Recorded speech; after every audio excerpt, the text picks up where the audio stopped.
Hey guys, welcome back to the channel. I am Jessmosis. Today I'm going to be going over my 40-gallon breeder. This is something I haven't really talked about, or I haven't really posted on the channel for about 3 to 4 months. So I wanted to give a nice update to you guys, and I want to give a shout out to those of you that have been subscribed to me for a long time, and for those of you that are new within the last 3 to 4 months, kudos to both of you guys. And supporting me in this channel, and for those of you commenting and stuff, and keeping me interested in the hobby of YouTube and in the important part of this, which is the hobby of being an aquarist.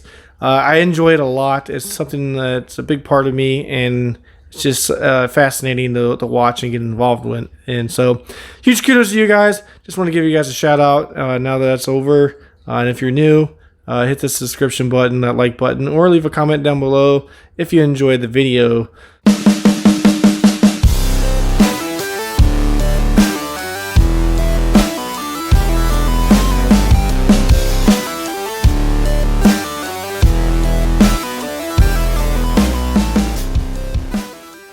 Before we jump into this 40-gallon breeder, one other comment is I've been kind of on a hiatus due to remodeling my kitchen.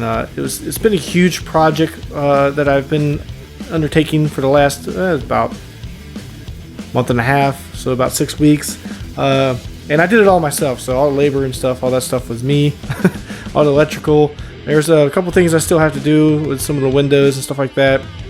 But overall, it came out nice. I redid the countertop, the cabinets, everything, the whole 9 yards that you could think of. That's what we did, and it was a huge success. So thanks for you guys for bearing with me and keeping that subscription and hanging around. So let's get into this 40-gallon breeder.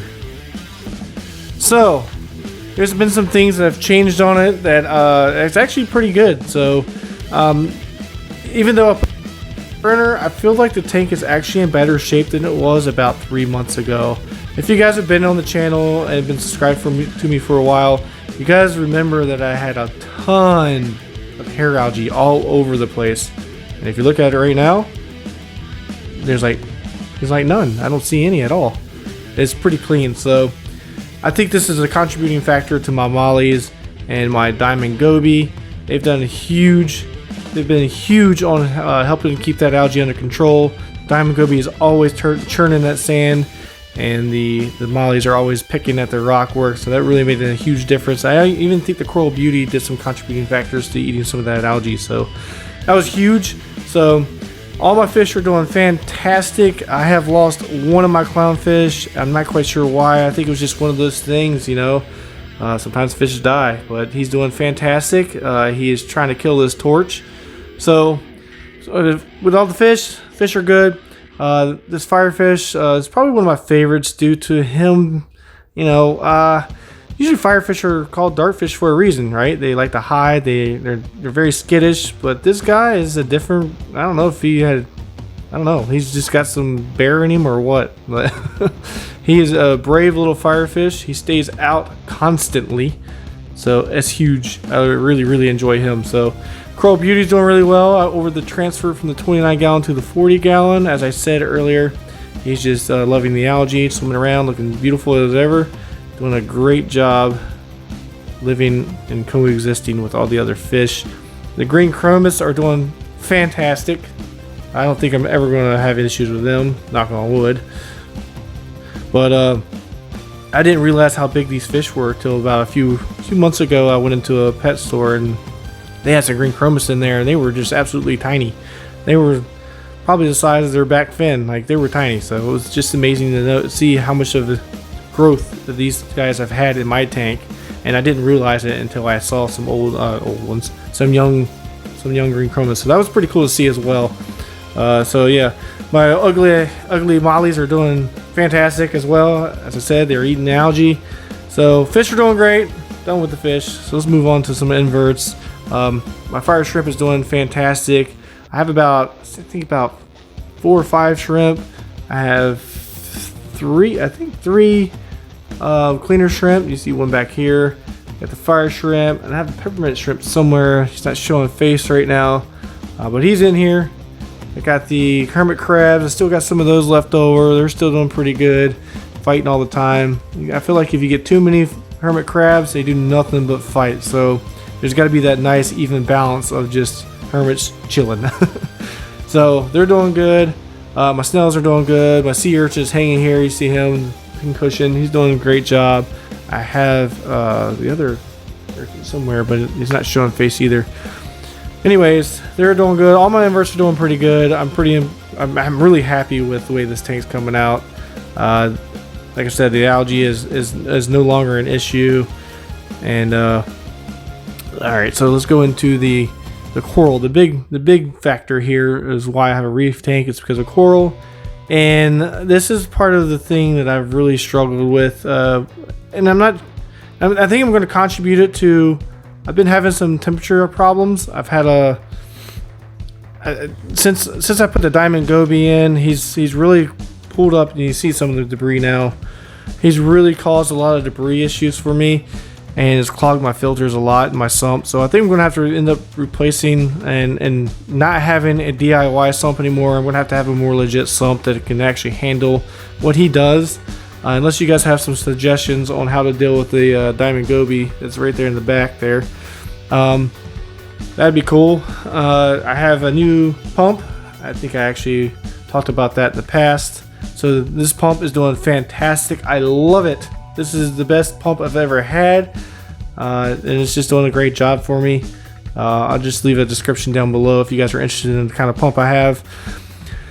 So the reason why I moved this pump up front though is because I've been having some issues with my torch. It's not as happy as it used to be. My hammer's doing fine, but this is not as long. It's not as, the polyps aren't just extending like it used to. And I think part of it is because my clownfish loves it a little too much, which is fine. It's never really affected it before. Maybe it's just finally getting to it. I don't know. So I figured I'd put some more flow on it, maybe keep the clownfish off a little bit. Plus the torch seems to like to flow a little more. So hopefully that helps him out. My Favios are doing pretty good. They've fallen off of here probably about 20 times due to the sea urchins knocking it over and the turbo snail. So yeah, but it's hanging in there. It's doing good. The leather, my old green leather here, I don't think this is ever going to come back out on me. It's been closed up for about a year and a half now, and it's just sitting here. So it's not dead because it would be gone, but I'm not sure what's going on with that one. This one is not opening up as like it used to. It's kind of closed up. I'm stumbling over my words. Sorry, guys. My Blastos are doing fantastic. They are just beautiful as ever. These are literally my favorite coral in the tank right now. They're just so vibrant and plush, and they're just doing a great job being in the tank. My acans used to be the center of attraction, are no longer the center of attraction. Excuse the slobber. So much slobber on the tank. Whatever. But they look like they're starting to open back up. I think this is another problem due to the temperature. I've had, like I said, a hard time trying to get that temperature regulated, and now it's finally starting to kind of be where it needs to be. It always dropped too low. It was never too high, which is a good thing because I didn't have to worry about scorching anything. The Zoas seem to be doing a lot better. They're happier. They're not as they're not reaching for that light anymore. I changed my light profile recently, so it seems like they're really liking that. But besides all that, the tank is doing pretty good. It's just, I feel like me not touching it has actually benefited it, because I feel like I might have been touching it too much, making too many changes, too much, resulting in irregularity in the tank and just things not being very happy, because sea creatures don't like change. So yeah, that's going to be pretty much it for me, guys. I just want to give you guys a quick update. The tank is doing really well. It looks great. I'm really happy with it, and I think things are going to turn back up for me. Probably be adding some new corals soon, stuff like that. So really appreciate you guys stopping by. Hope you guys enjoyed the video. If you guys want to see some stuff in the future, just let me know, and I'll try to make a video of it. But besides that, you guys take care. Peace.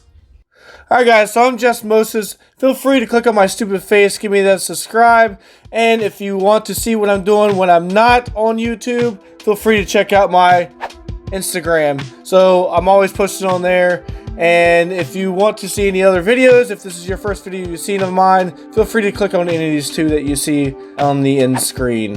So take care, guys, and reef on.